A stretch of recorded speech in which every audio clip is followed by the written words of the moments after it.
বেশি তারিফ করা ভালো লাগে আবার যখন সবাই কিছু বলবে এরকম বেশি হয়তো দেখি অনেক জায়গায় যে দোকানের খুব নাম করছি ভাই তোমার দোকানের চা দারুণ ভাই আমার সেদিন মৌলবি এসেছিল তো তোমার চায়ের দোকানের নাম করছিল তাই নাকি হুজুর তাই নাকি হুজুর বলে হ্যাঁ এবার তারপরের দিন যদি দেখছি আরো ভালো করবে তারা সেদিন এমন খারাপ করে আছে যে লোককে নিয়ে এসে অপমান তো বেশি তারিফ করা ভালো লাগে বুঝেছেন প্রশংসা করা তো যাকে আপনারা সত্যি ভালো মানুষ আল্লাহ আপনাদেরকে আবাদ রাখুন আমাকে ধর্মপুর থেকে অনেক কয়েক বছর থেকে বলে এর আগেও অনেকবার বলেছি কিন্তু আমার সুযোগ পাইনি সময় হয় না কিন্তু যাকে কোনো কারণে হয়েছে আপনারা দোয়া করবেন আমার লাগি আমি খুব শারীরিক অসুস্থতা রয়েছে আমার প্রত্যেক সুন্নি আলেমদেরকে বলবো তালবি ইলমদেরকে বলবো বাপ ভাই মা বোন সকলকে বলবো উপরে হয়তো আমার শত্রুতা অনেক করতে পারে কিন্তু অন্তর থেকে তো সব ব্যাটাই ভালোবাসে যত মৌলবি হোক আর যত তালবি ইলম বক্তা হোক না কেন মন থেকে সবাই ভালোবাসে উপরে হয়তো বক্তৃতা মঞ্চের কাউরি উঁচু নিচু দেখে একটু হিংসা হিংসা হয় সবাই ব্যাপার কিন্তু যাকে দোয়া করবে কারণ এক জেনে রাখো চিরদিন সবার মস্তানি যায় না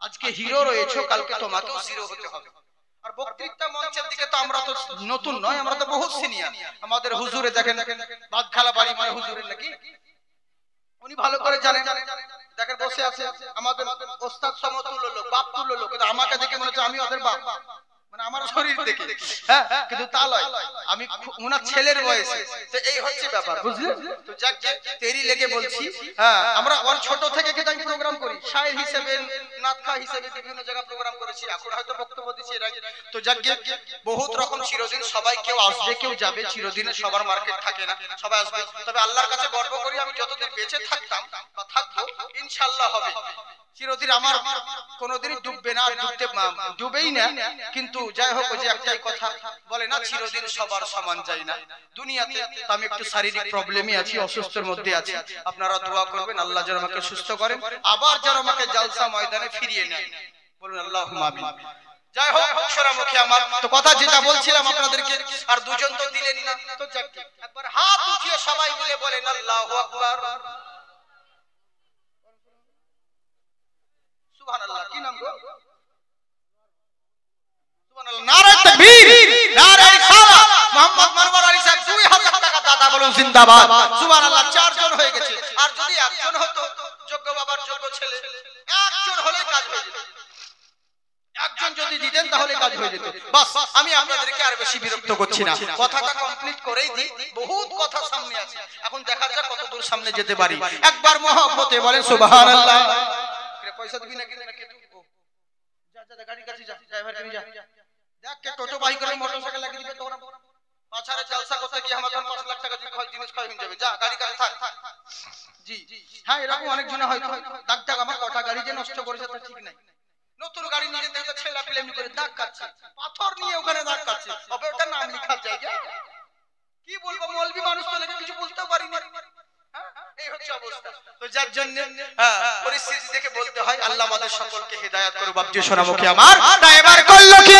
সবাই মিলে বলছে শোনো তুমি বলো নবীর মহব্বত কোথা থেকে পেলে বলি আমার পরিবারের কাছ থেকে তোমার আব্বা জানের নাম কি বলে আব্বা আমার নেই উনি দুনিয়া থেকে বিদায় নিয়ে নিয়েছে বলে কেমন করে বলে হুজুর আর বলবেন না যখন যুদ্ধের ময়দানে নবীর সঙ্গে আমার আব্বা গিয়েছিল আমার আব্বা কাফের বেঈমানেরা ডান দিক থেকে বাম দিক থেকে চারিদিক থেকে যখন তীর মারতে লেগেছিল আমার নবীকে লক্ষ্য করে আমার আব্বা করেছিল তাকি যখন ডান দিক থেকে তীর আসে আবার ডান দিকে পিঠ ঘুরিয়ে দেয় বাম দিক থেকে তীর এলেই বাম দিকে পিঠ লাগিয়ে দেয় কবির গায়ে আঁচ লাগতে দেয় না এক নয় দুই নয় করতে করতে আমার আব্বার পিঠে 39টা তীর বিঁধেছিল তবু আমার সাহাবী কান্না করেনি মুখে যেন মুচকি হাসি ছিল ওরে বিশ্ব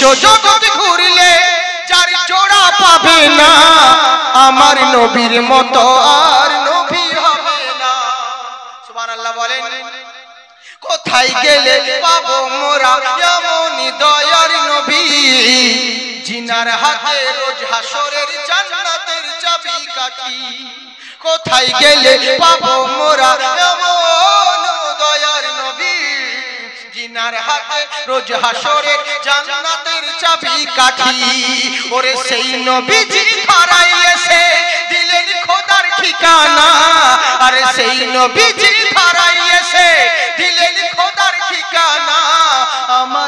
নবীর মতো আর নবী হবে না, আমার নবীর মতো আর নবী হবে না।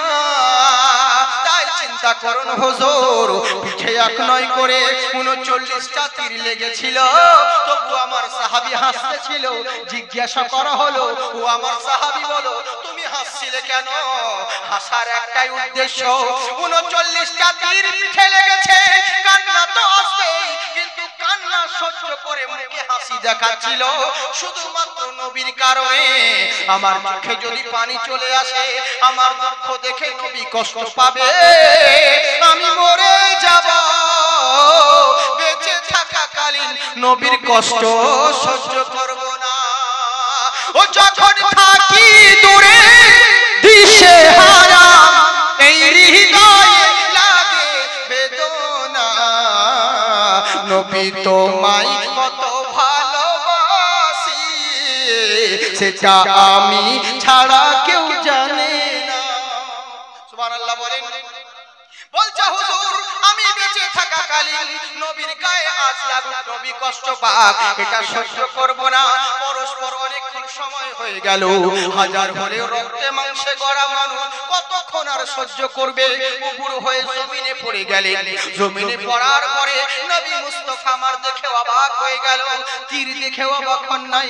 নবী আমার বুঝতে পেরেছেন তীর তার কাছে লেগেছে, কিন্তু অবাক হলো একটা কারণে, সাহাবীর দেখছে বাম হাতে ঢাল রয়েছিল। ঢালের কাজ হলো কাফেরদের তীরগুলোকে রোখার জন্য যুদ্ধের ময়দানে ঢাল ব্যবহার করা হয়, কিন্তু সাহাবীর হাতে ঢাল থাকা সত্ত্বেও নিজের তীর ব্যবহার করেছিলেন। সমস্ত তীরগুলোকে ঢাল দিয়ে রোখার কথা, কিন্তু সাহাবী আমার ঢালের পরিবর্তে নিজের পিঠ দিয়ে তীরগুলোকে রুখেছিলেন। এটা কেমন করে হলো? কি যত্নের সম্ভব হলো? অথচ ঢাল রয়েছে।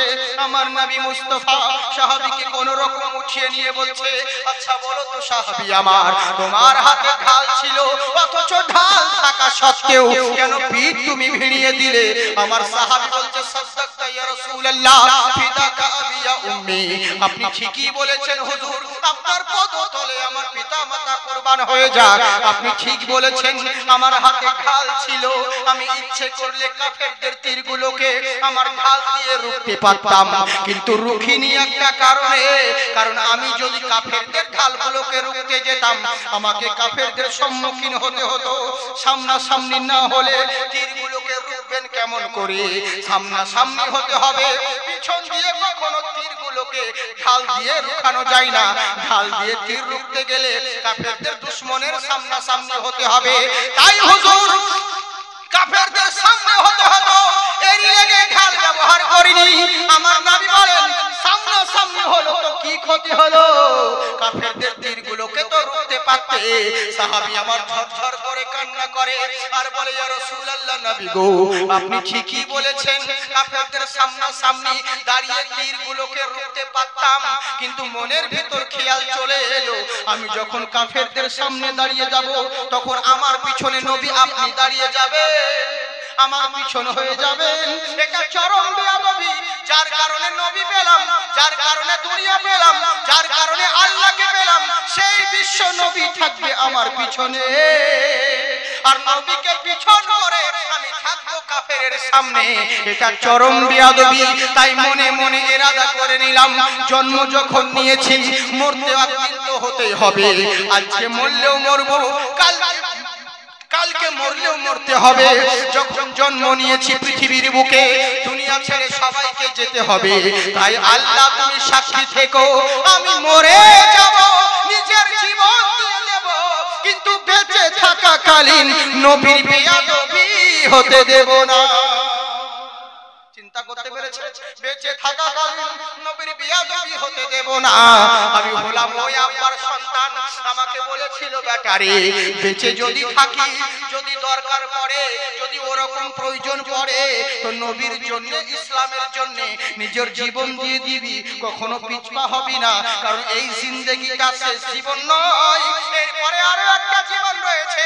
মহান আল্লাহ মানুষকে দানবকে সৃষ্টি করেছে ক্ষণস্থায়ী সুখ শান্তির জন্য নয়, সুখ শান্তির জন্য সৃষ্টি করেছে মানব দানব ব্যতীত পৃথিবীর বুকে যত সৃষ্টি রয়েছে। আর মানব দানবকে সৃষ্টি করেছে রিজার্ভ করে মহান আল্লাহর আখিরাতের সুখ শান্তির জন্য। তাই বেটারে এই জিন্দেগীর সুখ শান্তির কোনো মূল্য নেই, যদি ঈমান নিয়ে মরতে পারো এখানেও লাভবান হবে, পরকালেও জান্নাত পাবে। বুঝতে পারলেন?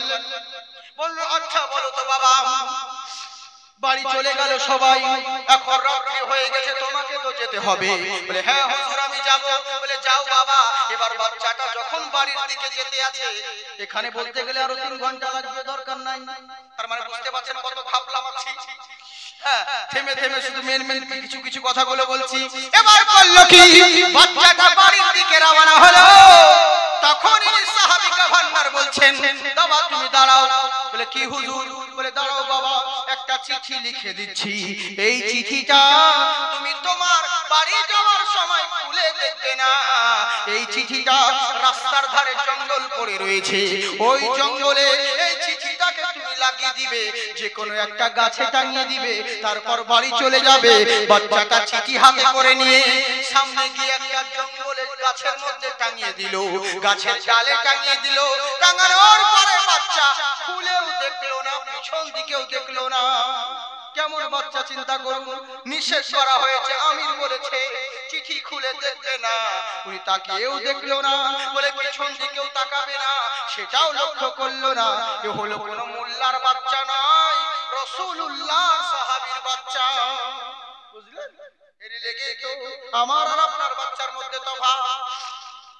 আমাদের বাচ্চাগুলো তো সেরকম হয়, কিন্তু ইসলামের কেমন দেখুন, ইসলামিক লেভেলকে বলি যে কোনো ধর্ম মানুষ হন না কেন, বহু মানুষের জীবন ইতিহাস করেছে, কিন্তু আমার ইসলামিক গভর্নরদের জীবনী পড়ুন।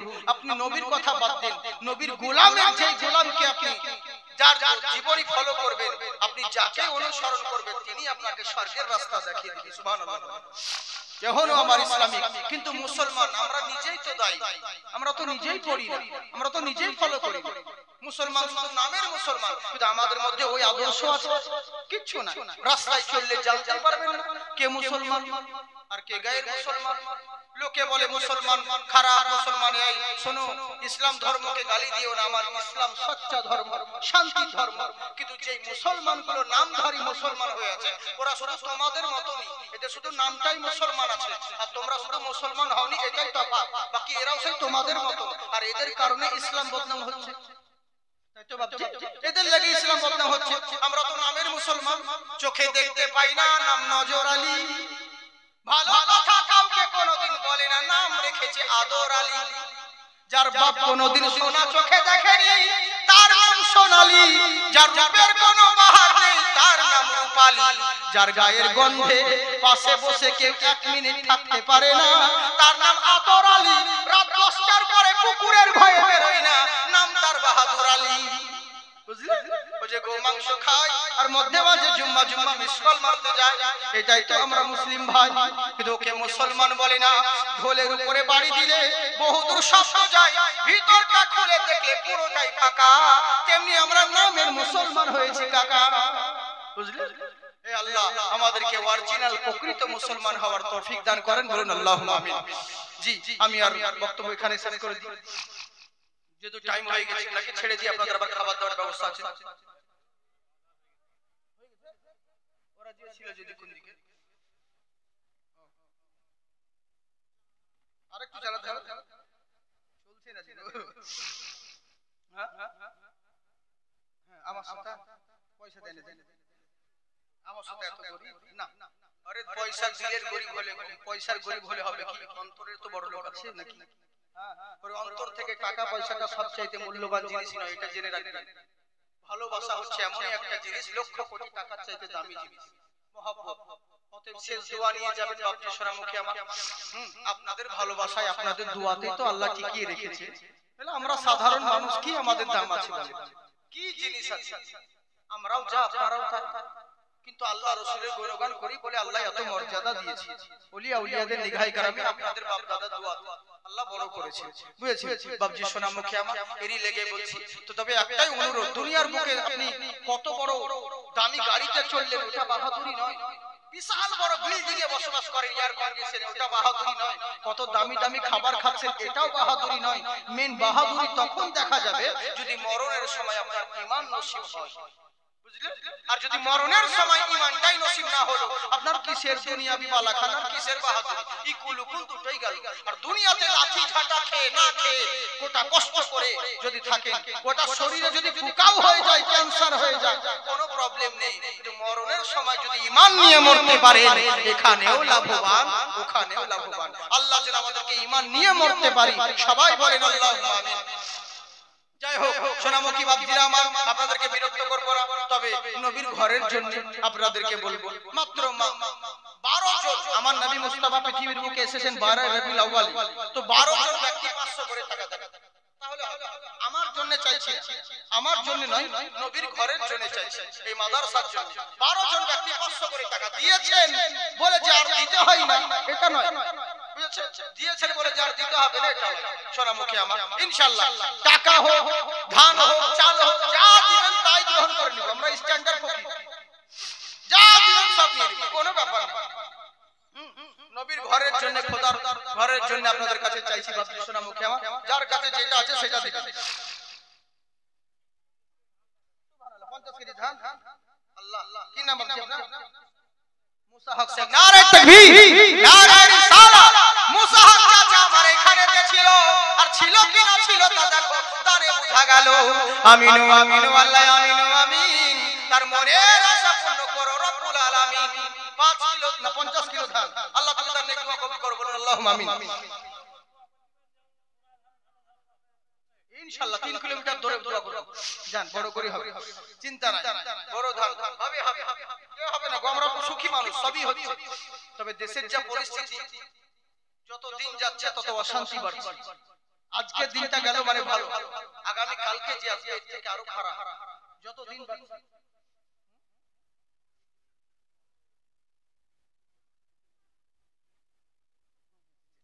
আচ্ছা নারে তাকবীর নারে রিসালাত। হুজুর মাওলানা মতিউজ্জামান সাহেব 500 টাকা দিয়েছেন, আল্লাহ তুমি তার নেকদারকে কবুল করো, বলুন আল্লাহুম্মা আমিন। যাই হোক বাপজি আমার দিয়েছেন এটা রাখেন, হ্যাঁ মূল বিরোধী না লোকে বলে তাই, কিন্তু না জি মাশাআল্লাহ সুবহানাল্লাহ।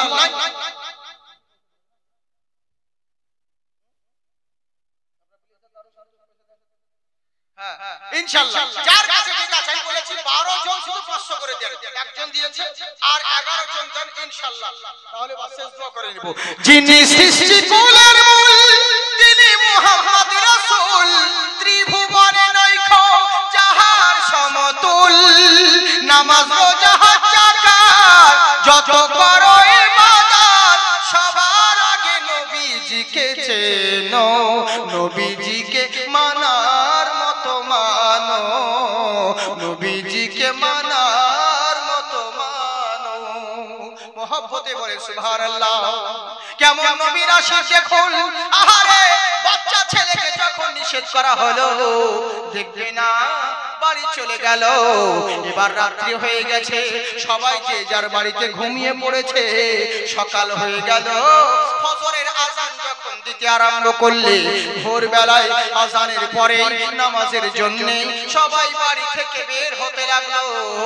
কিছু দূর যেতে না যেতে যখন বাড়ি থেকে রওনা হলো, রাস্তায় যেমন পা দিয়েছে ওই রাস্তাতে আর সামনে পা বাড়ানো যাচ্ছে না, পুরো রাস্তা যেন রক্তে লেলিহান হয়ে গেছে, পুরো রাস্তা রক্ত লেলিহান হয়ে গেছে, বুঝলে রক্তে লেলিহান হয়ে আছে। চারদিকে কোন লাশের মাথা একদিকে, কোন লাশের বডি একদিকে, কোন লাশের হাত একদিকে, কোন লাশের পা একদিকে, চারিদিকে ছিটাকার হয়ে পড়ে আছে, গোটা রাস্তায় রক্তময় হয়ে আছে। এরা অবাক হয়ে গেল, এ কেমন কাণ্ড হলো, কে এমন বিস্ফোরণ ঘটালো রে, কে এমন দুর্ঘটনা করলো রে। সবাই মিলে ওই গভর্নর হাউসে হাজির হলো, বলে কি হয়েছে, সকাল সকাল এত চেঁচামেচি করছো কেন? বলে হুজুর আর বলবেন না, কে জানো আমাদের দেশে আক্রমণ করে দিয়েছে, হামলা করে দিয়েছে, দুর্ঘটনা ঘটে দিয়েছে, তুলকালাম হয়ে গেছে। বলে কি হয়েছে খুলে বলো। বলে হুজুর বলবেন না, রাস্তায় আর পা বাড়ানো যাচ্ছে না, পুরো রাস্তাতে যেন রক্ত বইতে আছে, রক্তে লেলিহান হইতে আছে। বললে তাই নাকি? বললে হ্যাঁ। কেমন করে? বলে রাত্রে বেলায় আপনি বলেছিলেন বাড়ির বাইরে বের হবে না, তোমরা ঘুমিয়ে যাবে, ফজরের আজানের পরে বাড়ির বাইরে বের হবে। আর আমরা বাড়ির বাইরে বের হলাম, কিন্তু রাস্তায় দেখছি পা বাড়ানো যাচ্ছে না, সব দিকে শুধু মানুষের লাশ পড়ে আছে আর রক্ত পড়ে আছে। এটা কোন দেশের মানুষ করলো হুজুর? আমরা বুঝতে পারছি না। তখন সাহাবী আমার বলেন, আগেই নিষেধ করেছিলাম বাড়ির বাইরে কেউ বের হবে না, আর যদি খারাপ নিয়তে বাড়ির বাইরে বেরো, জিন্দা ফেরো, কেউ বাড়ি যেতে পারবে না। তখন গ্রামবাসী বললে, হুজুর তাহলে আপনি মেরেছেন? আপনি যে বলছেন, আমরা তো ভালো অন্য দেশের লোক হামলা করেছে, কিন্তু আপনার কথা শুনে মনে হচ্ছে আপনি করেছেন। বলে না, করিনি। আমার কি শক্তি আছে রে? আমাকে ধাক্কা দিলে পড়ে যাব। আমি বয়স্ক মানুষ, আমার কোনো শক্তি নেই, আমি কেমন করে মারতে পারি? তাহলে কে মারলো? বলে বলে কে মারলো? তাহলে তোমাদেরকে সরাই। বলে হ্যাঁ বলুন, আপনারা শুনবেন, পয়সা দিবেন না। আসলে দিয়েছেন তো, যার কাছে আর জবরদস্তি চাইবো না। যদি পার মনে করে ধান লিখাবো, চাল লিখাবো, আপনারা সেগুলো দিতে পারে সোনামুখী বাগজি বাবা। যেহেতু কালেকশন মানে হাওয়া ভাতে লাকুড়ি দিয়া ভালো নয়, তো মোহাম্মতের জন্য আপনাদের কাছে চাইছি, হ্যাঁ ইনশাআল্লাহ যার যেটা ভালো লাগবে আপনারা সবাই দিবেন।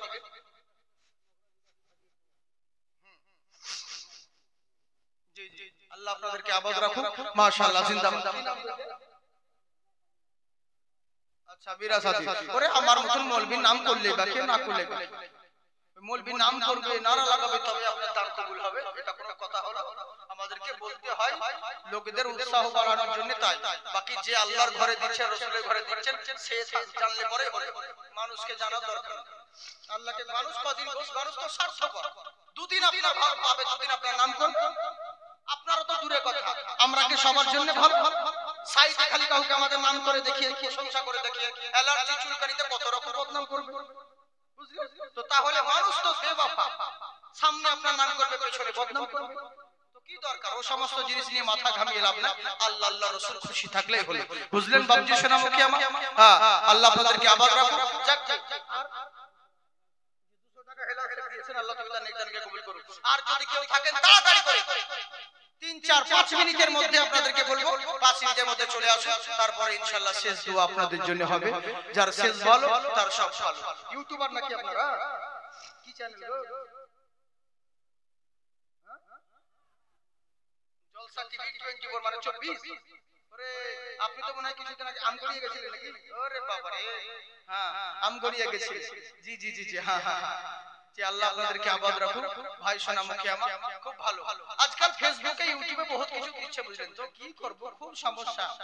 আর মানুষ বুঝেছেন, কেউ কিছু বুঝতে চাইছে না, উল্টো পাল্টা ফালতু কমেন্ট, ফালতু কমেন্ট বুঝেছেন? কেউ যাকে চিনেই না, যাকে চিনেই না ধরে। সেদিনকে কে কোথায় শুনেছে? বলে জাকির হোসেন চৌধুরী। তো বলে হ্যাঁ, বলে ওকে চিনি। বলে কোথায় চিনেছো? বলে জাকির হোসেন চৌধুরীকে চিনবো না? ওর ছেলে আমাদের সাথে পড়তো, ওর ছেলে আমাদের সাথে পড়তো। বলে কোথায় পড়তো? বলে এলাহাবাদে। যা শালা, আমার ছেলে কোন হলো? আমি তো ছেলে। এই হচ্ছে ব্যাপার, মানে আন্দাজে যাকে উতাও ভালো কথা বলেছে, কত ছিল বলেছে জাকির হোসেন, ও সে টিভিতে গান করতো, ওই নাকি এখন বক্তা ছিলেছে। যা বাবা, মানে এমন এমন কথা বলছে, পাবলিকের শোটাই নাকি গো, ওরই লেগে ওর গলাটা ভালো, কিন্তু আসলে কিছুই নয়, বুঝলেন? এরকম মানুষ যে যা পারে।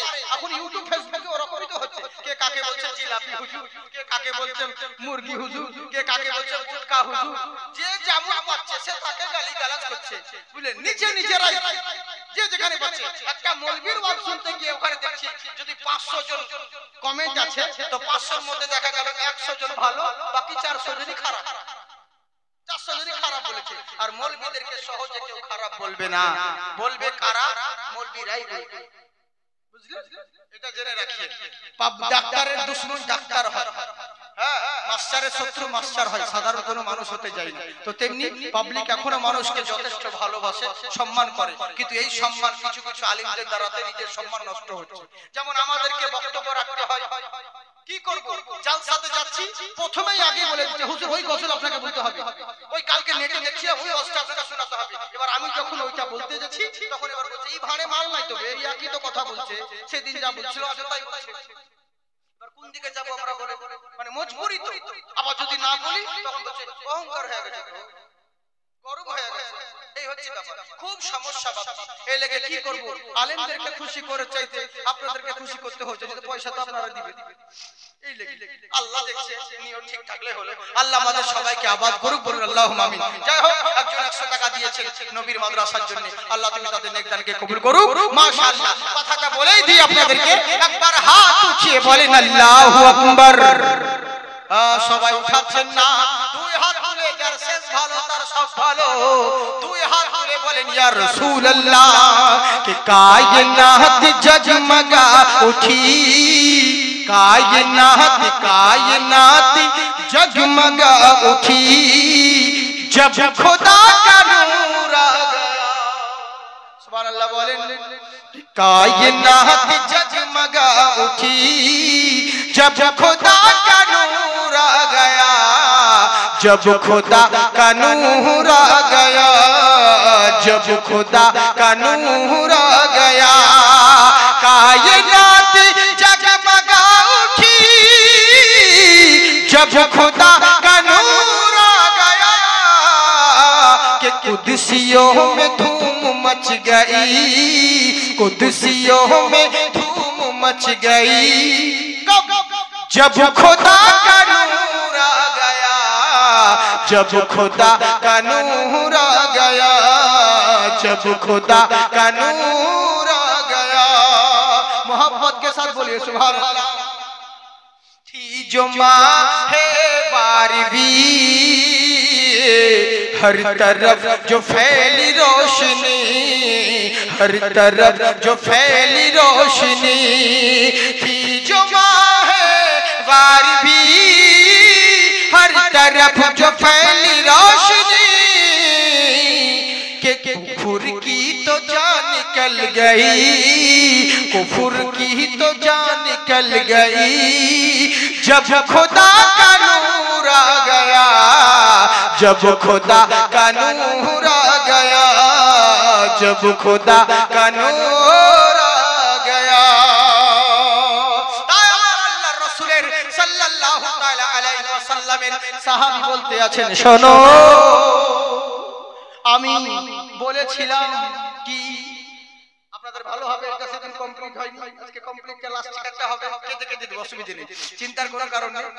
তবে ভাই জোড়াত করছি, উল্টা পাল্টা থামবেন দিয়ে না, থামবেন খুব গন্ডগোল, জানেন তো কত জায়গায় থামবেন দিচ্ছে, আমার ছবি টাঙিয়ে, মানে ঠাকুরের ছবি দিয়ে দিচ্ছে। একটা বাংলাদেশের এত বোকা এত বদমাশ আমি ভাবিনি, বুঝতে পারি, ছবি দিয়ে দিচ্ছে আর আমার হাতে বাঁশ দিয়ে বলছে দেখো জাকির চতুর্বেদী অমুক ঠাকুরকে বাঁশ দিয়ে দিল। আচ্ছা বলে রাখবে কি রাখবে না, উল্টা পাল্টা কথা, এই হচ্ছে অবস্থা। এরকম কেন করবে ভাই? আমার ইসলাম কাউকে আঘাত দিয়ে কথা বলে না, ওই শিক্ষা দেয়নি আমাদের ধর্ম, এটা জেনে রাখি। আমার ধর্ম সবচাইতে আলা ছিল, আছে এবং চিরদিনই থাকবে, বুঝে রাখো। পৃথিবীর বুকে ধর্ম বলতে একটাই, সেটা হলো ইসলাম। আর আমরা গর্ব করে বলি ওই ইসলাম ধর্মকে মান্য করা ব্যক্তি আমরা হচ্ছি মাসলাকে আহলে সুন্নাত ওয়াল জামাতের অনুসারী। আল্লাহ আমাদেরকে এই মাসলাকে আহলে সুন্নাত ওয়াল জামাতের প্রতি যেন কায়েম রাখেন, সকলে বলি আল্লাহুম্মা আমিন। আচ্ছা রহিম সাহেব মতেপুর 500 টাকা দিয়েছেন, আল্লাহ তুমি তাদের নেকদানকে কবুল করো, মাশাআল্লাহ। ড্রাইভার করলো কি, বাচ্চা ছেলে বলছে চিঠি দিয়ে চলে গেছেন, বলছে শোনো তোমরা ভেবেছিলে গ্রামে অন্য গ্রামের লোক হামলা করেছে, তুল কালাম হয়েছে, এটা তোমাদের ভুল ধারণা, জেনে রাখো ওই তোদেরকে কেউ মারেনি। বলে কে মেরেছে?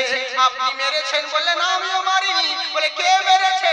বললে শোনো তোমরা যখন বাড়ি চলে গেলে একটা বাচ্চা ছেলের হাতে চিঠি লিখেছিলাম আর বলেছিলাম বাবারে বাড়ি যাওয়ার সময় ওই চিঠিটা জঙ্গলের গাছে টাঙিয়ে দিবি।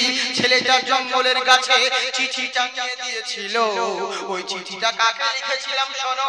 বলে কাকে লিখেছিলেন হুজুর? বলে ওটা লিখেছিলাম জঙ্গলের পশুর উদ্দেশ্যে। জঙ্গলের পশুকে লিখেছিলাম, আরে জঙ্গলের পশুরা তোদের উদ্দেশ্যে চিঠি লেখা হলো। আমি হলাম নবীর গোলাম, আমার দেশে থাকাকালীন যদি কেউ অন্যায় করতে আসে, কেউ অত্যাচার করতে আসে, ডাকাতি করতে বাড়ির বাইরে থেকে বের হয়, তাহলে আচ্ছা বেশ ঠিক আছে, মহিলাদের তরফ থেকে 2000 টাকা আবার দিয়েছি। মা বোন ভালো দিবে, ওরা জানি তার জন্য না। তো কথা হচ্ছে কি, এবার করলো কি তাই জেনে রাখো।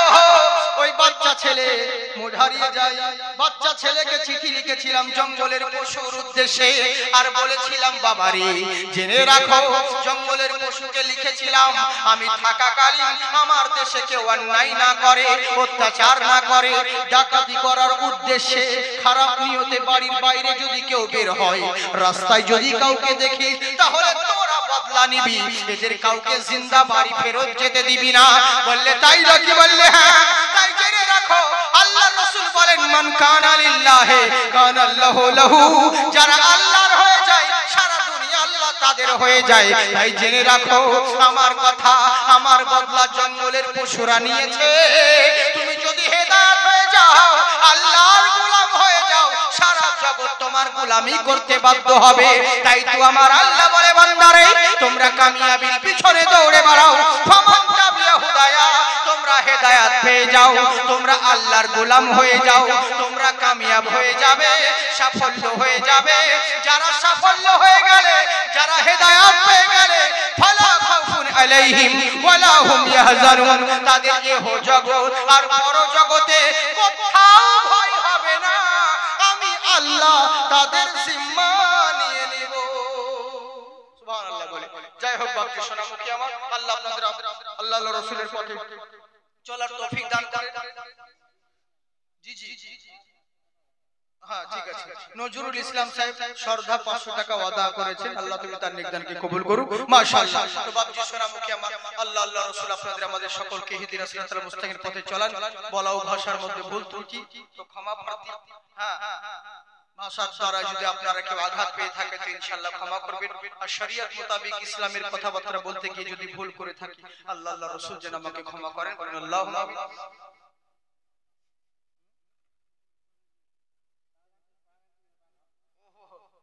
কত দেরি করে নিয়ে আসেন?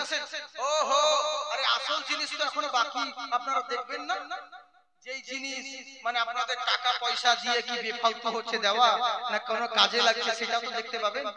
দস্তার দেওয়া হবে, পাগড়ি দেওয়া হবে ইনশাআল্লাহ, সেই নজর আপনাদেরকে দেখতে হবে। কয়জন ছেলে আছে গো দস্তার বন্দি?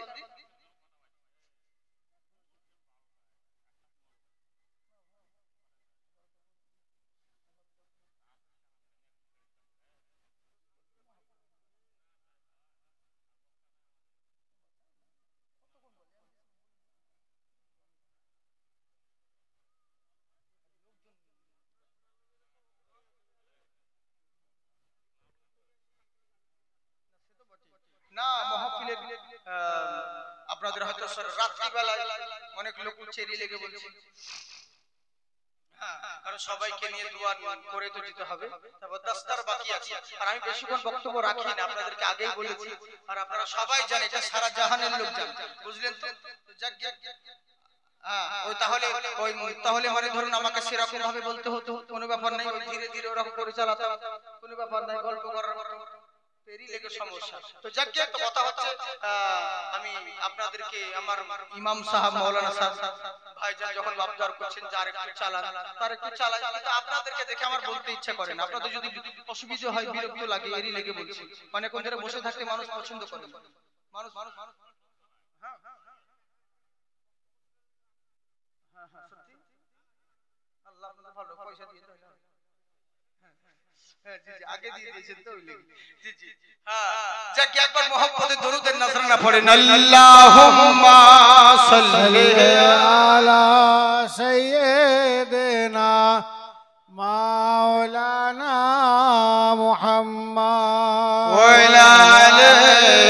सैयदना मौलाना मुहम्मद वअला आले सैयदना मौलाना मुहम्मद सल्लो अला मुहम्मदिन सल्लल्लाहु अला मुहम्मद हरदम ज़बान से निकालो पाक नामे मोहम्मद हरदम ज़बान से निकालो शफियाना मुहम्मद कि मौला मौला अली अली और हैदर हैदर बोलेगा इश्क नबी में पाक लहू का कतरा कतरा बोलेगा सुभान अल्लाह नहीं बोलिएगा जोरे बोलें सुभान अल्लाह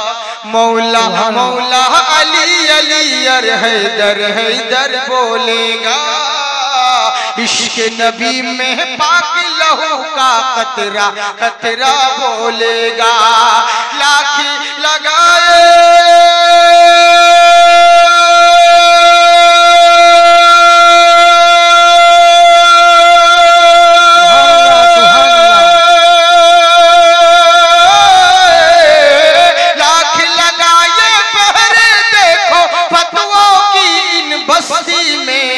हिंदुस्तान का बच्चा बच्चा आला हजरत बोलेगा जोरे बोले सुभान अल्लाह किसी ने तो नारा नहीं लगाया कम से कम सुभान अल्लाह तो बोलिए हिंदुस्तान का बच्चा बच्चा आला हजरत बोलेगा मोहब्बत बोले सुभान अल्लाह सुभान अल्लाह हमार मन बोले नोट ना থাকলে ভোট দিবেন কত সুন্দর কালাম দেখুন जो है गुलाम आला हजरत इश्क में फखरे अजहर के इश्क में फखरे अजहर के इश्क में फखरे अजहर के जो है गुलाम आला हजरत इश्क में फखरे अजहर के इश्क में फखरे अजहर के जो है गुलाम आला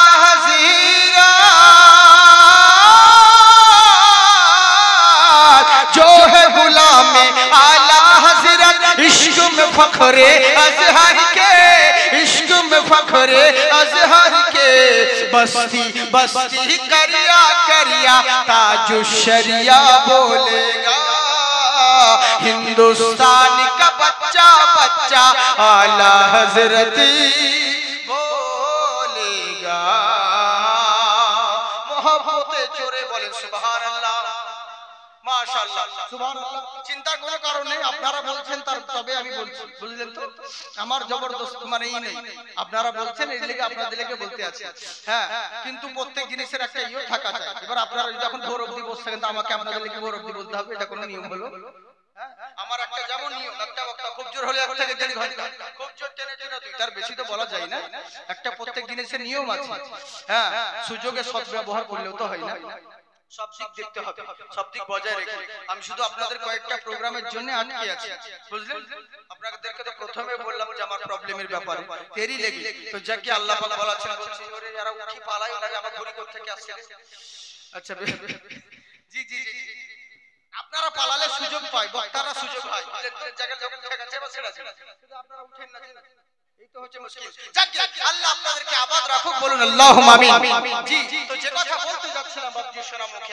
আমাদেরকে হেদায়েত পেতে হবে হেদায়েত যদি আমরা পেয়ে যাই তাহলে জেনে রাখবেন আমরা লাভবান হয়ে গেলাম কামিয়াব হয়ে গেলাম কিন্তু যদি হেদায়েত না পাই তাহলে সবই আমাদের গোলমাল হয়ে গেল হেদায়েত পাইনি দুনিয়াবি লাখো বাদশা সবকিছু জোগাড় করে নিয়েছি কিন্তু কিছুই কাজ হলো না চিন্তা করুন কেমন আমরা মুসলমান কেমন আর সাহাবায়ে কেরামরা কেমন তারা হেদায়েত পেয়েছিলেন কেমন তারা আল্লাহর গোলাম হয়েছিল কেমন নবীকে ভালোবাসতেন চিন্তা করে দেখুন আল্লাহ রাসূল সাল্লাল্লাহু তাআলা আলাইহি ওয়াসাল্লামের প্যারা সাহাবী নবী মুস্তাফা সাল্লাল্লাহু আলাইহি ওয়াসাল্লামের প্যারা সাহাবী খুব সুন্দর কথা আপনাদেরকে বলছি লাখ টাকা চাইতে দামি মন দিয়ে শুনুন বুঝলেন আমার মা বোনেরা তোমাদের জন্য বলছি তোমরা ভালো করে শোনো আমরা এখানে যতজন জলসা শুনতে এসেছি কতজনের কত কাপড় বলে মাথায় কাপড় পায়ে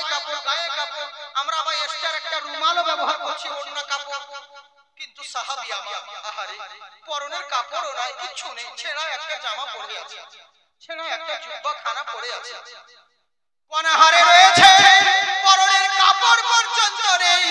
যেই বাসায় থাকে বাসাটাও ঠিক মতন নয়, বর্ষার সময় পানি পড়ে, রোদের সময় রোদ ঝরে, উপায় তাহার নেই।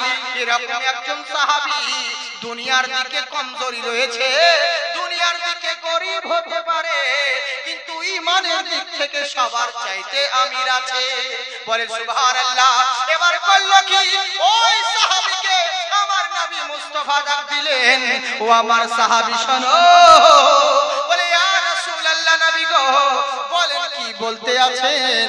তখন আমার নবী বললেন, আমার কথা শুনবে? বলে বলেন হুজুর। কেন শুনবো না? বলে বয়স তো তোমার অনেক হয়ে গেল, তুমি কি বিয়ে করবে না? তোমার তো বয়স হয়ে গেছে অনেক, তা তুমি বিয়ে করবে না? সাহাবীকে বলছে যে তোমার বয়স হয়ে গেছে, তুমি বিয়ে করবে না? আচ্ছা চিন্তা করুন, কাকে বলছে? যার ঘরে খাবার নেই, পরনের কাপড় পর্যন্ত নেই, এরকম গরীব সাহাবীকে বলছে তুমি কি বিয়ে করবে না? সাহাবী আমার বলছেন, হুজুর কে আমাকে বিয়ে করবে? আমি তো দেখতেও সেরকম নই, আমার পরনের কাপড় সেরকম নেই, তো বিয়ে করে বউকে খাওয়াবো কি? বিয়ে করে বউকে খাওয়াবো কি হুজুর? কি খাওয়াবো? কি বলেন, কে আমায় বিয়ে করবে? আমার নবী বলেন, শোনো, তুমি খালি বলো যে বিয়ে করব, তোমার বিয়ের প্রস্তাব আমি নবী নিজে নিয়ে যাব। সুবহানাল্লাহ। নবী বলেন, তুমি খালি বলো যে বিয়ে করবে। বলছে হুজুর করব। আপনি যখন বলেছেন, কিন্তু খাওয়াবো কি? আমার নবী বললেন, শোনো, রুজির মালিক হলেন মহান আল্লাহ, যাকে যেইভাবে চান তাকে সেইভাবে রুজি দান করবে মহান আল্লাহ।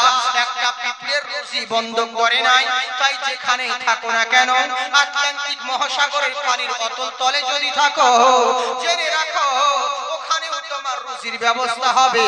মহান আল্লাহ কারো রুজি বন্ধ করে নাই, কারো রুজিকে বন্ধ করে নাই। তুমি চিন্তা করো না, তোমার রুজির ব্যবস্থা হয়ে যাবে, রুজির মালিক তুমি নও। বলে ঠিক আছে হুজুর, জান।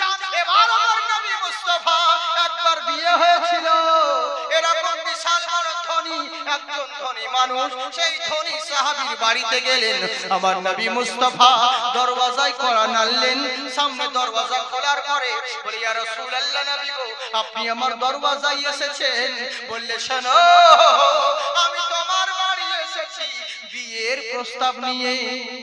যেমন বিয়ের প্রস্তাব নিয়ে এসেছি, সঙ্গে সঙ্গে বাড়ির মালিক দুজন মিলে খুশি হয়ে গেল, আনন্দিত হলো, যাকে নবী আমার বাড়ি বিয়ের সম্বন্ধ নিয়ে এসেছে।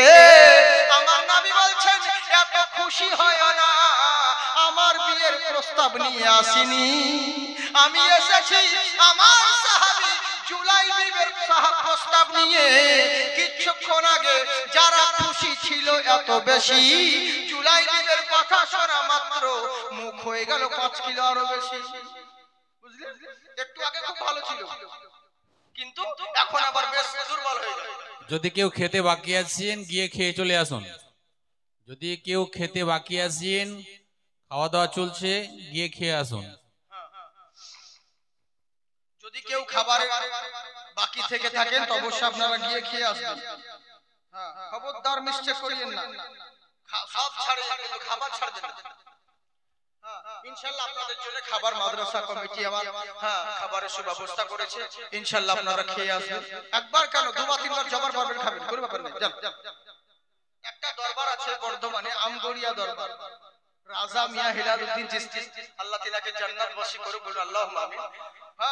ওই হুজুরের দরবারে লঙ্গর খানা হয়েছে, জলসার সময় যে যখন করে, যতবার পারো ততবার খেতে পারো, কোনো ব্যাপার নেই, ও কোনো বাধাও নেই, ও যাওয়ার সময়তেও খায়, আসার সময়তেও খায়।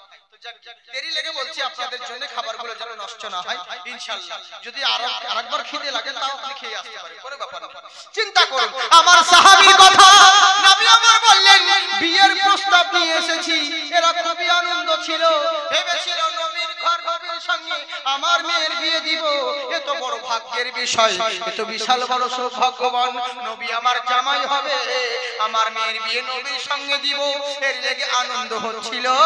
এবার সাহাবীর কথা যেমন শুনেছে মুখটা ভারী হয়ে গেল, বলে কেন এরকম দৃশ্য কেন?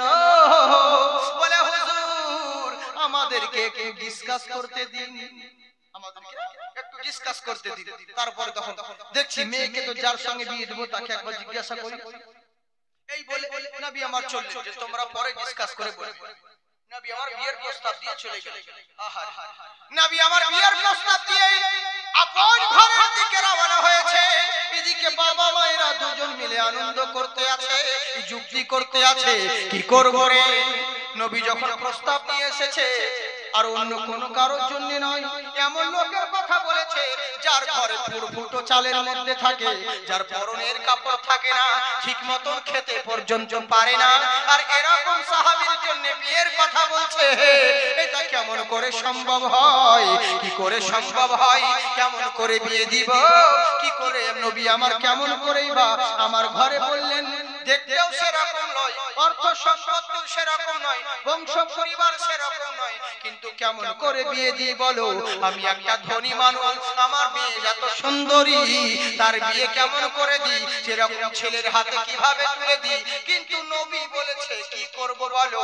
স্বামী স্ত্রীতে আলোচনা করতে আছে, মেয়ে ঘরের ভেতর ছিল, মেয়ের কানে আওয়াজ চলে গেল, মেয়ে বলছে আব্বা জান তোমরা কি আলোচনা করতে আছো? বললে শোনো, নবী এসেছিলেন, একটা সাহাবী, তুমি তো জানো জুলাইবি রাদিয়াল্লাহু তাআলা আনহু, ওই নবীর সাহাবী জুলাইবি, যার ঠিক মতন পোশাক আশাক নেই, যার ঘরে খাবার ঠিক মতন হয় না, ও তো নিজের খাবার জোগাড় করতে পারে না, আর ও এসেছে তোমার বিয়ের প্রস্তাব নিয়ে।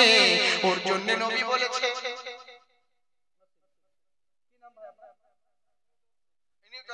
এখানে বাড়ি? আচ্ছা মাশাআল্লাহ, নিউটন শেখ ভাই আমার এখানে ধরমপুর বাড়ি, 1000 টাকা দিয়েছেন। আল্লাহ তুমি তাদের নেকদারকে কবুল করো। মাশাআল্লাহ, জিন্দাবাদ থাক। সুবহানাল্লাহ। এবার করলোটা কি? এরকম ছেলের সঙ্গে বিয়ের জন্য বলেছে যার ঠিক মতন খাবার জোটে না, পরনের খাবার নেই, পরনের পোশাক নেই, খাবার নেই, আর এরকম সাহাবীর জন্য বিয়ের কথা বলেছে। আচ্ছা বলো তো মা কি করবে বলো?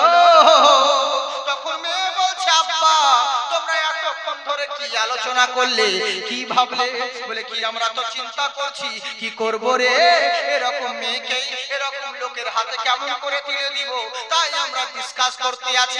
কিন্তু মেয়ে ছিল পাক্কা ইমানদার, মেয়ে বলছে মা আব্বা তোমরা কেমন মানুষ বলো তো দেখি, নিজেকে নবীর গোলাম মনে করো, নিজের সাহাবী মনে করো, তোমাদের ঈমান কেন এত কমজোরি? তুমি এটা দেখছো আমার যার সঙ্গে বিয়ে হবে সে কমজোরি, তার ঘরে খাবার নেই, পরনের পোশাক নেই, নিজের খাবার জোটাতে পারে না, দেখতে কালো মানুষ, তার সঙ্গে আমার বিয়ে হবে। তোমরা এদিকে লক্ষ্য করছো, কিন্তু এটা কেন দেখছো না যে ওর প্রস্তাব কোন মোল্লা নিয়ে আসেনি, আমার রাসূলুল্লাহ নিয়ে এসেছে। নবী এসেছেন বিয়ের প্রস্তাব নিয়ে, এটা কেন দেখছো না? বলে কি করব মারে? বলে আমার নবী যদি রাজি থাকে আমিও রাজি থাকবো। আমিও রাজি থাকবো, নবী যেখানে রাজি আমিও সেখানে রাজি, কোনো ব্যাপার নেই। আমাদের যেমন হয় অবস্থা, ভালো ছেলে বিয়ে দিব বলে মেয়েকে বসিয়ে রাখছে ঘরে, চাকরিওয়ালা না হলে বিয়ে দিব না, চাকরিওয়ালা চাই, ভালো ব্যবসাদার ছেলে চাই, এমনি করতে করতে শেষে মাথা দিচ্ছে ভাই। এরকম তো হচ্ছে, মেয়েকে ঘরে বসিয়ে রেখে দিচ্ছে, আবে তোর হুঁশ হয় না, যাই চাকরিওয়ালা তো বড় লোক মানুষ, ওর সঙ্গে বিয়ে দিবি, তোর মেয়ে সুখে থাকবে কিনা এর কোনো গ্যারান্টি নেই। কিন্তু একটা গরিবের মধ্যবিত্ত ছেলের সঙ্গে যদি তোমার মেয়ের বিয়ে দাও, তুমি যেই টাকা পয়সা ওকে দিতে, ওটা তুমি ওই গরিব ছেলেকে দিয়ে একটা ব্যবসা করে দাও, দেখবে তোমার মেয়ে সুখে শান্তিতে আছে। কিন্তু তা তো করবে না, যার ঘরে টাকা আছে তাকে আরো ঠেলে দিতে যাচ্ছ। এরই লেগে 3 মাস হয় না বিয়ে হতে, 3 মাসের মধ্যে আবার ডিভোর্সের পেপার পাঠাচ্ছে। এলাকে তোমাদের বিয়ে হতে দেরি হয় না, আর ডিভোর্স হতে দেরি হয় না। এই সমাজের অবস্থা আমাদের, বুঝলে? কত জনকে দেখলাম, যুগের পরিস্থিতি এরকম। আজকাল বেশিরভাগই শুধু ডিভোর্স আর বেশিরভাগই। আর আমাদের মোড়লদেরকে বলবো, সমাজে ওয়াজ করতে করতে কিছু ওয়াজের সাথে সাথে ওয়াজও দরকার আছে। সমাজের মোড়লদেরকে বলবো, একতরফা বিচার করবেন না। কোন মেয়ে ভাত খাচ্ছে না, চলে যায়, ওর বাপের বাড়ি, ওর পোষাবে না, ও চলে যায়। আর এর জন্য দায়ী হচ্ছে কিছু কুকিনি মারা আছে, বুঝলে? কত ছেলেরা আমাদেরকে বলে, জানেন ভাই, জাকির ভাই, আমার স্ত্রীটা খুব ভালো, আমার শাশুড়ি একদম কাল লাগিনি, আমার শাশুড়ি লেগেই প্রবলেম, বুঝেছেন তো? শাশুড়ি এমন বিষ ঢুকিয়ে দিচ্ছে। আর পাড়ার কিছু খানদানি থাকে, এমা তোমার বউ এই কিছু, আমার বউ এরকম করতো না, বউ এরকম মেয়ে ছেলে যা কাজ হয়েছে, বাস ভাঙিয়ে দিচ্ছে, এদের কাজই হলো। আমি ওই সব মাদেরকে বলবো, মা তুমি কদিন কার দুনিয়া, কদিন বাঁচবে, তোমার মেয়ের জীবনটা নষ্ট করছো। একটা ছেলের সঙ্গে বিয়ে দিচ্ছে, বলছে এখন বাচ্চা কাচ্চা হয়নি, এই ঘরে আমার মেয়েকে বুঝলাম না, খেয়ে নাকি ছাল দিয়ে লেগে বস দিয়ে দিচ্ছ, আর এক জায়গায় দিবে, তুমি ওখানে ওরকম করবে, তোমার মেয়ের জীবনটা তো তুমি নষ্ট করছো। দুদিন পরে তো তুমি পটল দিবে, দাগ যে তোমার মেয়েকে লাগছে, সেটা তো দেখছো না, বুঝেছে? কিন্তু বিয়ে হয়ে গেল, ও এখন ভাত খাবে না, বিচার হচ্ছে গ্রামে, বিচারপতিরা বিচার করছে একতরফা, বলে মেয়ের কাছ থেকে যা জানিয়েছি সব ফেরত দিতে হবে। কেন বে? কেন দিব? কেন দিব? বিয়েতে শুধু ওর খরচা